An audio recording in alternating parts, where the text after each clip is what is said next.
side. What do you think is going to be what should people be aware of when implementing these tiny ML solutions?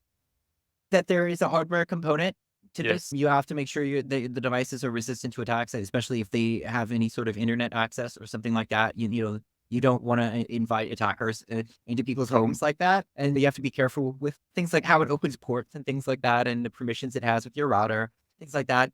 Managing the life cycle of deployment in the field is something a bit different. Ensuring that these things are reliable over time and that they get frequent updates. People are a bit update allergic, I think, sometimes at home with updates, and think about people's routers or something like that. It's similar. I think you need to see these devices more similar to someone's router or something like that. And people don't think about updating their router. A lot of these things update by themselves, which is great.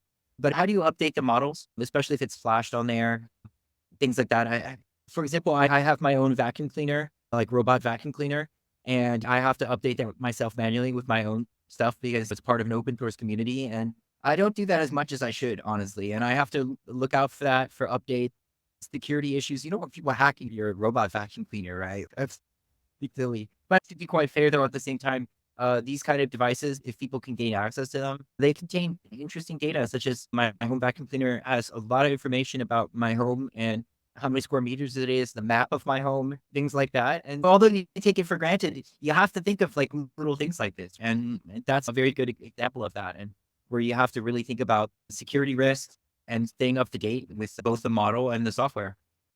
Yeah, no, definitely. Yeah. It's obviously if you had a vacuum in a bank, you don't want that being hacked, would you?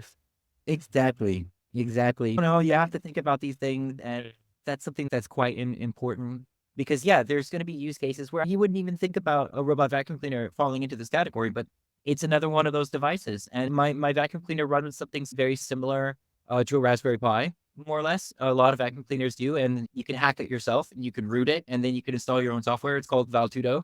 Give a shout out to that community. They're really cool. I appreciate that you can run your own self-hosted vacuum cleaner, which is nice. Oh, and then touched on a bit on this.